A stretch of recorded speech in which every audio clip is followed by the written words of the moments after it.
Welcome to the Win, Make, Give podcast. It's Chad Hyams here, Ben Kinney somewhere, and Bob Stewart.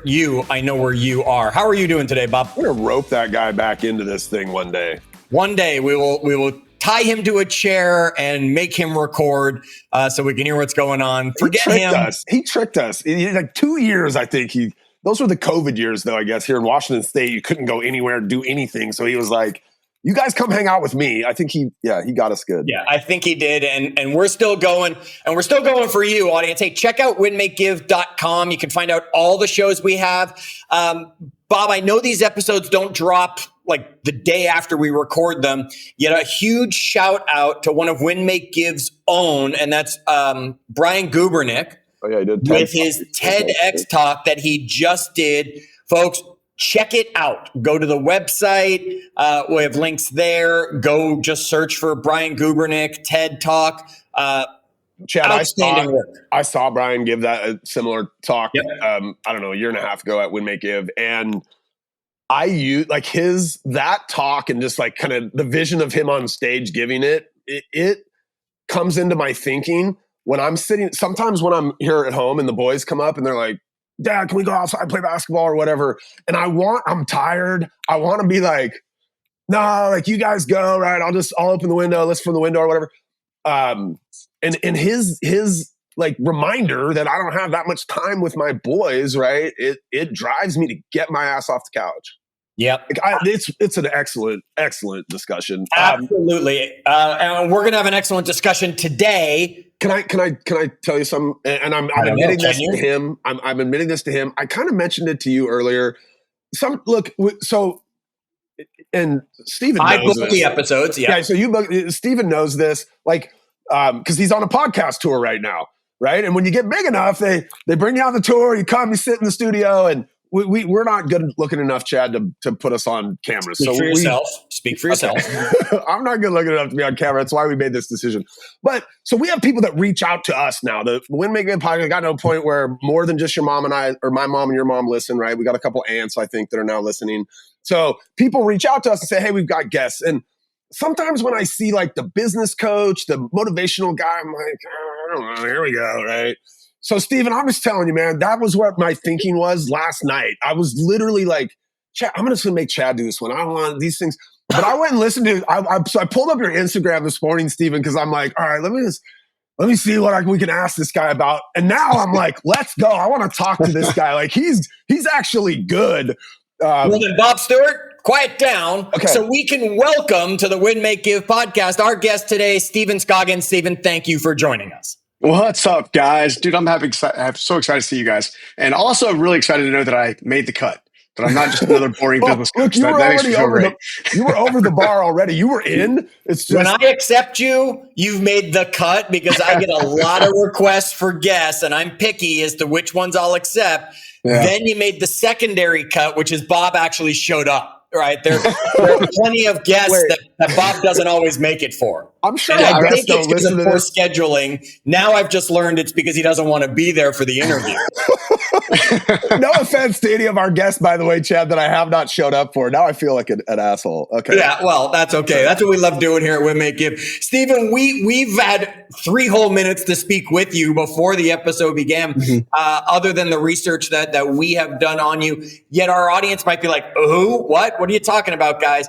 We won't read your bio. We don't do it. Introduce yourself to our audience. Let them know who you are and however you want to do that. Oh, man, I am just a humble servant at this stage of the game. I think I'm most notably known for, and this is where the accolades I think are more along the lines of a waste of time, to be honest with you. But I'm most notable from going from homelessness to building a 9-figure company and then exiting it in 2023. What I discovered along the way is major constraints, major adversity, how to go through that, how to deal with it, how to overcome it. And once you go through such a transformational thing, the first thing you do is you decide you want to do that for other people. And while I could be doing different things with my life and focused on just making money and stuff, that stuff doesn't light me up. What lights me up is transformation of the people. My first mentor told me a long time ago, he said, you have to be willing to do today what others won't, and you can have tomorrow what others don't. And so what I'm choosing to do now with my time and energy is I'm choosing to show up for people who hopefully can get something from my story, my experiences, frameworks, anything that I can offer to help them level up.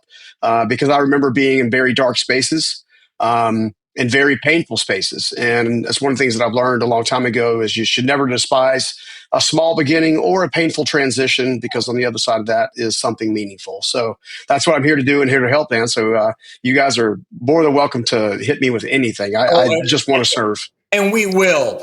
Bob, I want to just, our audience doesn't see, right? We've talked about this many, many times. We use video so we can see each other. They just get to hear our lovely voices. I just want you to be clear, right? Here's a gentleman who wants to serve, who wants to help people become the best they can possibly be, who wants to share his experiences that have helped him be able to grow so others can follow in his footsteps. He was wearing blue. He's bald. Oh, wait, I mean him, not me.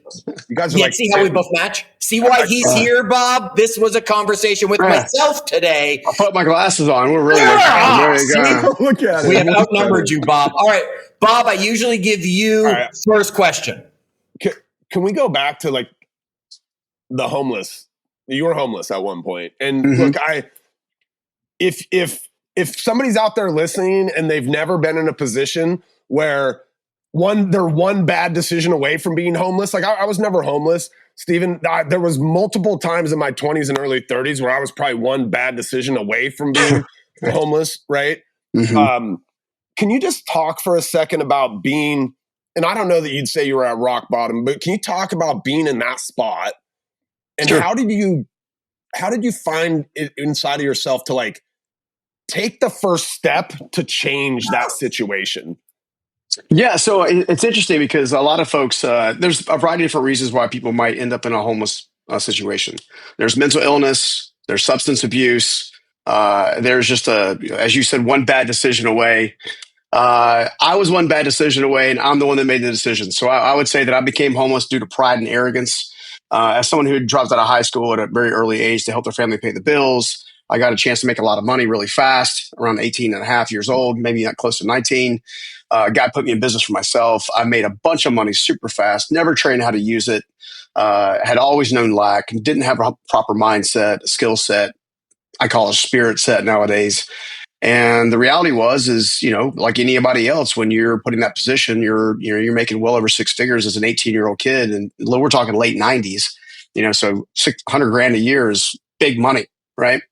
You do what everybody else does when you're searching for your identity and you're searching for your self-worth. You go and try to prove it by showing off and being dumb, which is pretty much what I did. And then as a person, there's a reason. Like I joke all the time with my friends. I'm like, if I ever made it to the NBA and I'm 20 years old, they give me however, I'm dead.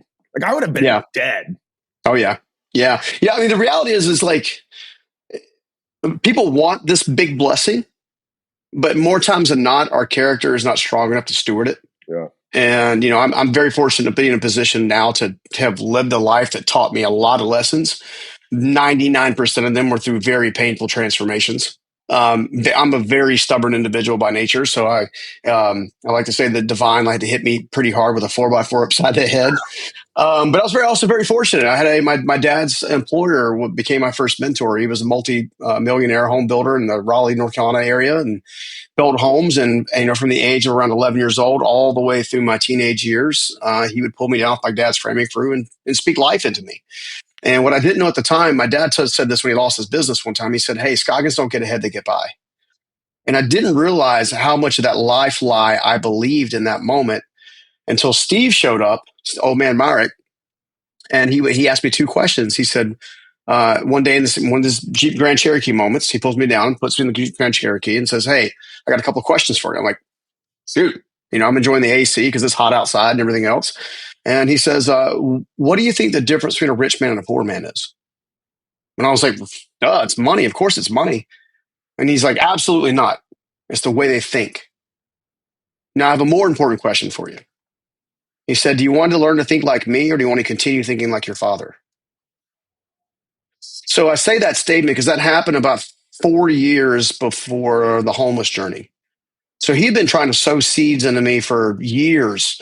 And you would think that they would go in one ear and out the other. What was really happening is they were going in, getting stuck, and just kind of getting to my soul and sitting still. And after about 6 months or so of that homeless environment, fortunately, the year prior, I'd made a bunch of money.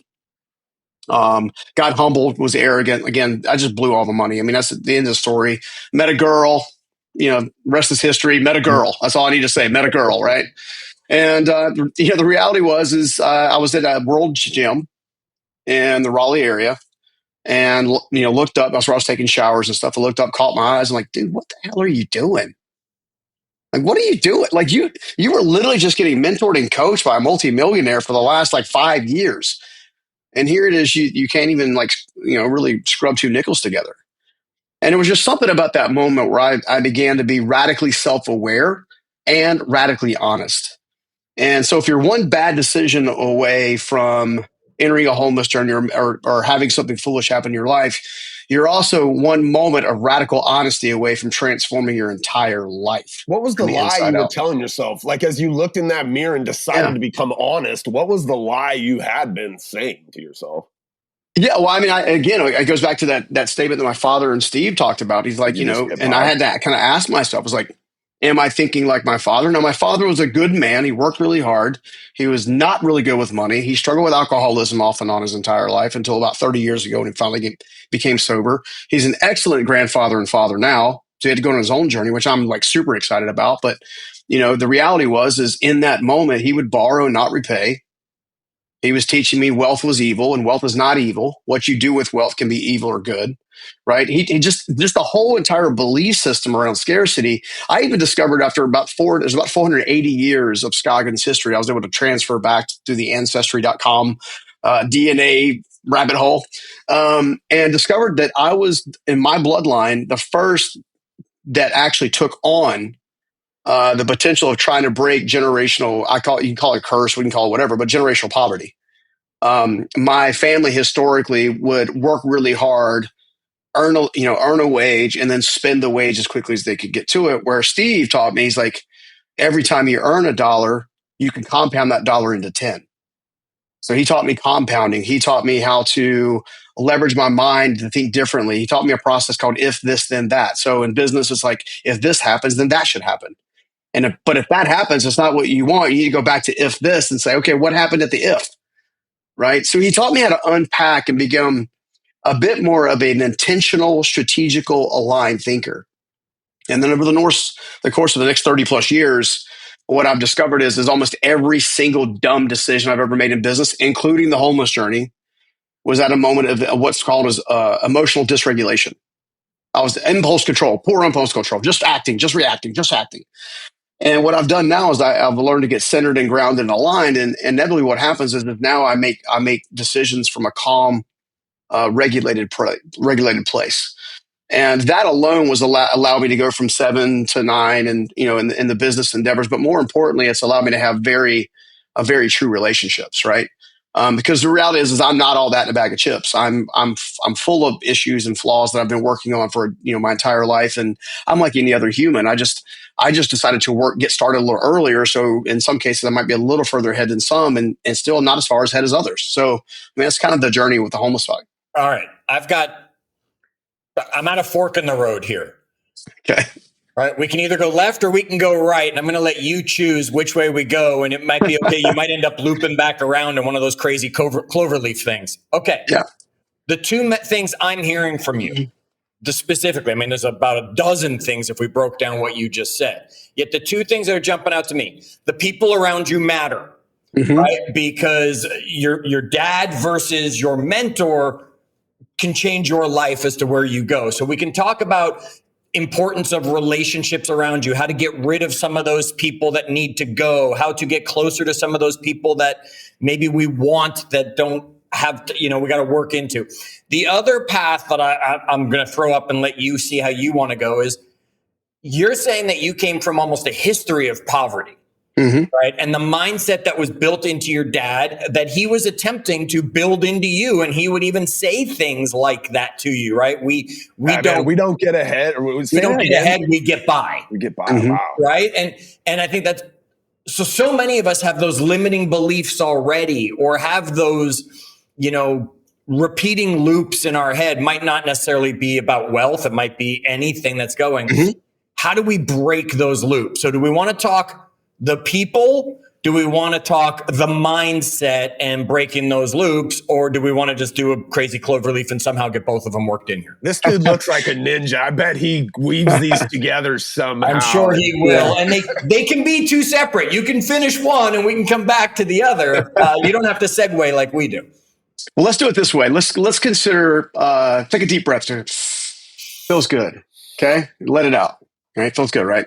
Now, if you have a sinus infection, you're not going to breathe as well. Right. So you go, right. That's a point of constraint, right? Your airway is constrained. It can't get enough oxygen. It can't get enough energy into your body to then be at optimum, we'll call it optimum authenticity, for example. Okay. I discovered after my business journey, my life journey, that there's really 5 major constraints. Bob, you got your pen ready? You ready?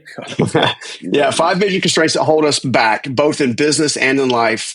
I discovered them in business, and then later, rediscovered them in life: arrogance, ignorance, impatience, fear, and insecurity.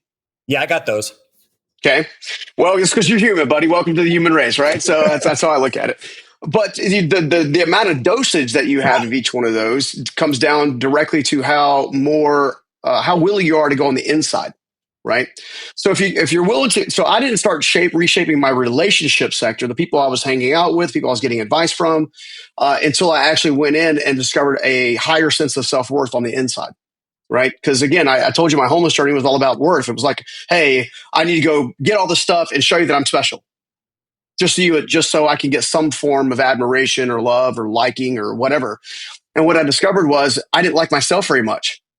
I was self-abandoning. Wow. I wasn't really leaning into myself. I wasn't really helping myself. I wasn't trying to become the best version of myself. Okay. And you'll always say, I heard this, and I'm sure people that have gone through different cycles of breaking through certain levels of their life have heard this, where you have some friend, you have some family member, they go, well, you're just not the same. What? Who do you think? You're just not the same. And I remember, I think the 3rd time that happened to me, I was like, you know what? I smiled and said, you're right. I'm not the same. And I'm going to keep going this direction.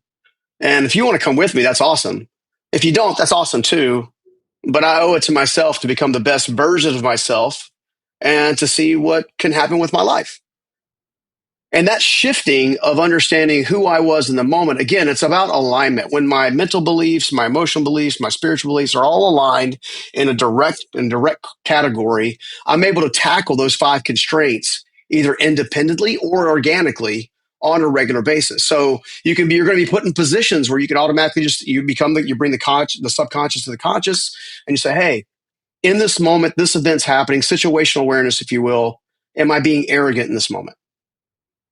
Or am I being humbly confident? Arrogance has the need to prove. Humble confident has the need to be present. One of the things that we were just mentioned a few minutes ago was the concept around children and how sometimes we're tired, we don't want to show up. I'll tell you one of the most transformational moments happened when my son, who's not biologically mine, but his mother and I were getting a divorce. For some reason, we couldn't figure it out. Not that we didn't try. And he said, hey, look, when we made this announcement to the kids, we did it over Zoom because it was during COVID and they were one was at Campbell, one was in Charlotte and all this kind of stuff. And my oldest son pulls me to the side and say, will you do me a favor? Can you meet me for dinner tonight? I was like, sure, of course I will.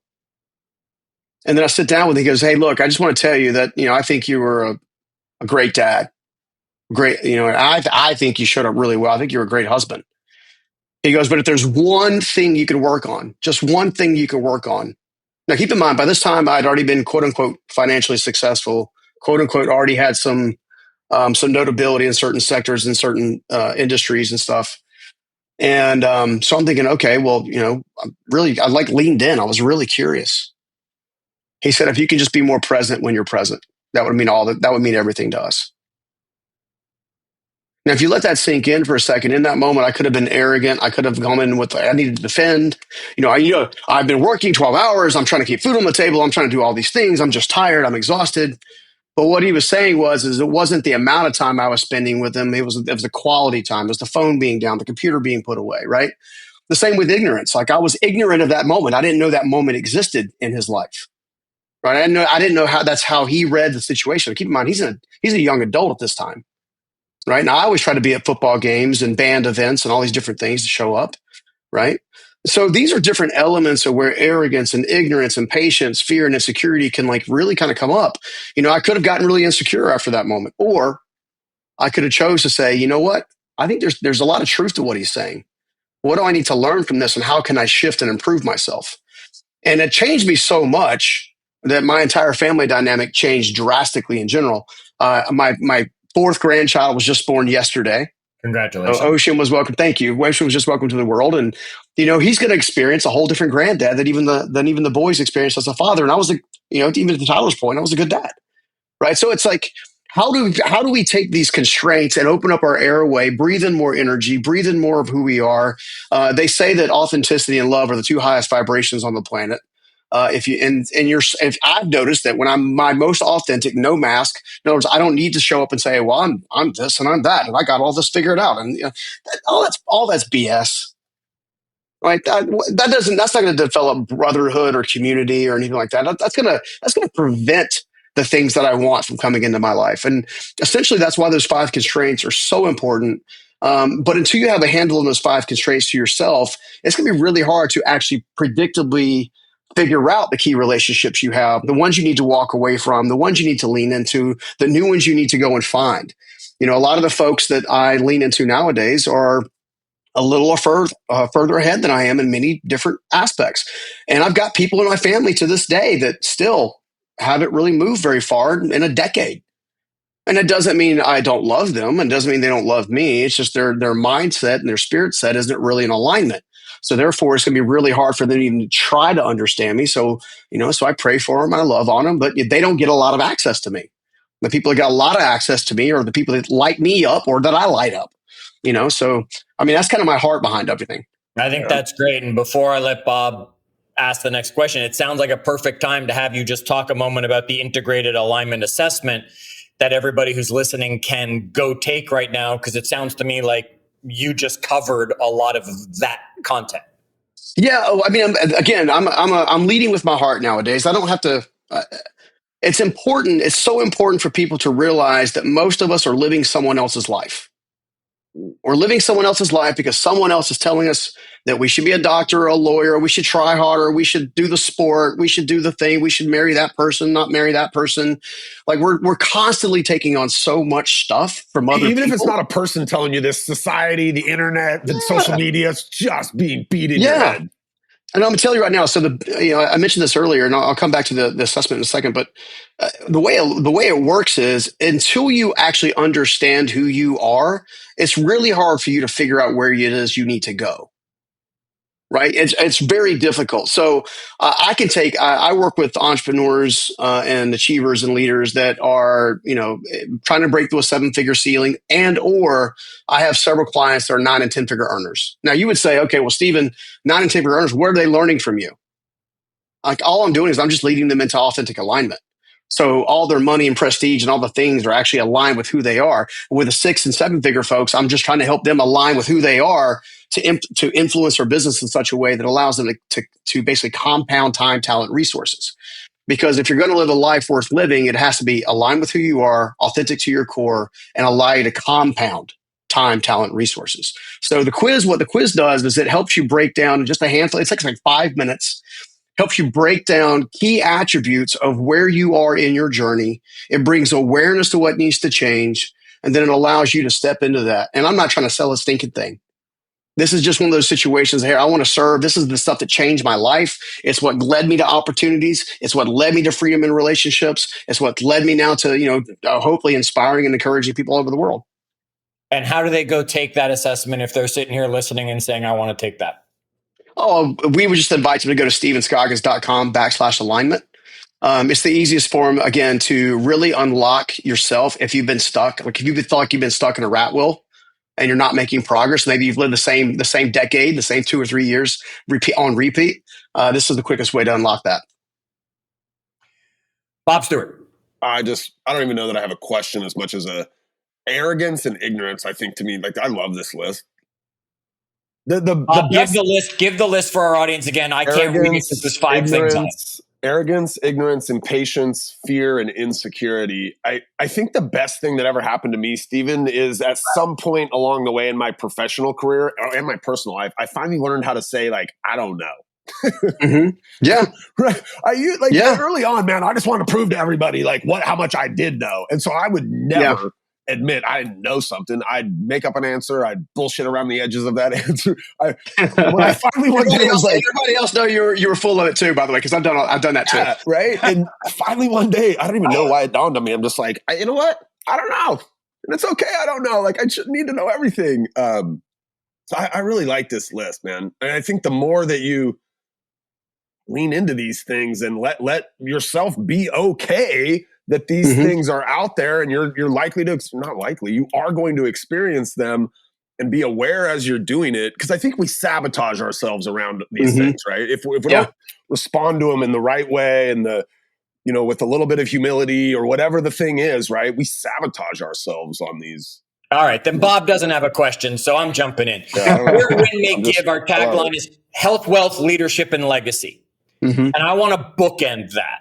So I want you to give me a little health at the beginning, whether that's, you said you now come from a place of calmness instead of emotional and reaction that so many of us do. So to me, that's health, right? The better health we're in, the better we're able to stay calm. So let's talk a little that, and then let's finish up talking a little bit on the other end of our tag here, which is the legacy. How do we go about developing, because we're building it each and every day, what it's going to look like. So start on the health side and then take us to the legacy side, and we'll probably already be wrapped up on time. Yeah, man, I'd love to. So when I think about health, what I've learned is, I'll give you that. So I'll do this for a quick second. So when we'll go back to impatience for just a second. What I've discovered is, as human beings, we're not really good about being present in the moment. And patience is a huge part of that. We all think, especially entrepreneurs, this is the one thing they all share in common, is we all think we should be further ahead than we actually are. And it doesn't matter what level you're playing at. What I've discovered is by going slow or being still, you get to speed up. So my day starts like this. I wake up most every morning between 5:30 and 6. I have a mantra that I do 3 times every morning. I'm healthy, I'm wealthy, I'm wise, I'm a steward of the Most High. I love you, Stephen. Because I didn't get to hear I love you, Stephen, a lot early on, right? So I had to kind of reparent myself. So while those things might seem silly, they're meaningful to me. I'll then go from there. I'll get some more quiet time. I'll grab a journal and a pen. I'll begin a process called What I Hear You Say Is. So I'll open a new page and I'll put What I Hear You Say Is, and I'll sit there for 2 or 3 minutes until something comes to me, and I'll just write it down. And then lo and behold, I'll go back and read it, and it'll be some of the most profound things you ever heard in your life. And I know it's not coming from me. I then will go take that next step. I'll go to the gym, get active. I work out pretty hard. I'm in pretty good shape because I work on it. It's my cortisol release. That's where I learned it. Actually, it was when I went to go build businesses. I was gaining weight super fast because of cortisol and stress. Well, this thing gave me an outlet to do that. Right. I'm also really big into understanding methylation. Nowadays, I'm good friends with Gary Brecka, and Gary Brecka's got me on all kinds of cool supplements that are all herbal and natural, and I feel amazing, right? So when you talk about wholeness and you talk about health, I look at health as wholeness, mind, body, soul. So how can I feed my mind, my body, my spirit day in and day out consistently to allow for continued growth? So that gives you kind of an overview of kind of how I work on my wellness approach to health. Because you can't be all hardcore in one lane or the other. A little bit in a lot of those areas will do a lot of good. Heavily focused on one will leave a bunch of them blank, basically. Great. Now, when I think about legacy, what I've discovered is creating a legacy is nothing more than creating a legacy that outlives you. Now, the best way to create a legacy that outlives you is to go out there and be able to create a change in someone else that's behind you. Because now your legacy lives in them. You heard we started this entire conversation a little bit early on with Steve Mark. Most of the world doesn't know who Steve Mark is unless they've heard me speak somewhere else before. But look at what he did. His encouragement, his mentorship, his leadership, his stories, his principles, his fundamentals, all of those still live in me. And what he never anticipated, nor did I, is now I share those fundamentals and principles and legacies and stories at scale with other people. right? It doesn't matter if you're serving one or you're serving a multitude. If you actually show up to add value and be of service and have healthy boundaries around yourself where you're not self-abandoning, you will automatically create a legacy that outlives you. And it doesn't have to be in the workplace. It doesn't have to be in your home. It doesn't have to be in your community. It'll probably be in all of those areas if you actually show up to add value. So that's my secret to create a legacy. I can see why they send you on podcast tours to go around and show up in the studios. Thanks, bro. Thank you. I just want to be of service, man. All right. So we're talking with Stephen Scoggins. Folks, that's Stephen with a PH. Okay. So if you're going to his website and you're checking him out and you're trying to figure that one out, it's the PH when you spell Stephen Scoggins. If you want the assessment, it was stephenscoggins.com/alignment. Okay. If you just want his website to check out, to connect with him, to see what else he's got going on, where he might be in your area, things like that, go check it out. Stephen, you've said a lot of stuff. Maybe there's something on your heart we didn't ask and you haven't been able to say yet. You haven't been able to work it in.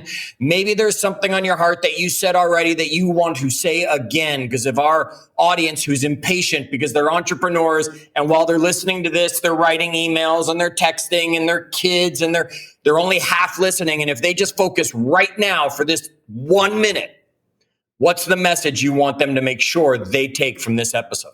So a guy that became a good friend of mine named Dave Ramsey a long time ago said something when I went to one of his seminars, and he knew of my journey. And I was in a room full of 600 people, and I stood up with tears in my eyes, and I told Dave, like, I am trying to change my leadership. I'm trying to change how I approach life. I'm trying to change all these things.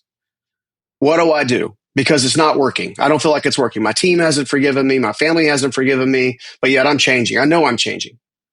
And the best advice he ever gave me that I think every entrepreneur should at least hear is if you're actively trying to change, 1, keep going, and 2, give yourself grace. Give yourself grace. You're growing, you're changing, you're evolving. The things that happened before that circumstance, a bad decision over here, a bad decision over there, or a lack of understanding here or there, doesn't have to be the title that you live for the rest of your life. I can either, like, I've been divorced. I could either say, well, I'm a divorced man. That's my identity. Or I can say the divorce is part of my journey. And now I'm doing something different. And in order to do that, you have to be willing to give yourself grace. If you can give yourself grace, you're actually giving yourself permission to grow. And that's, I think, what I would love the audience to say, because I think that was the piece of advice that I needed for my heart during that time. That I couldn't articulate to other people. So I think give yourself some grace and continue growing. I love that every day you tell yourself, I love you, Stephen. That, like, inside of that is that grace that you're, every day you're reminding yourself to give yourself grace. That's so good. Good job, Chad. Good job, Chad. I wish everyone could have been with me for that 10 seconds that felt like an hour to all of you as Bob just waved arms like a Muppet and couldn't figure out the words to come out of his mouth. It doesn't happen very often, Stephen, that I don't have anything to say, but thanks, man. This was awesome. This was a great time spent today. Sincerely my honor. I really appreciate you guys sharing your audience with me, and I hope I was able to add some value today. You absolutely were. Folks, check him out, stephenscoggins.com. You want to learn more. Check out winmakegive.com if you want to check out the different shows we have. We've got our Facebook group. If you have questions, comments, queries, concerns, quibbles, complaints, criticisms, critiques, anything, we're there for you. Until our next episode, do good.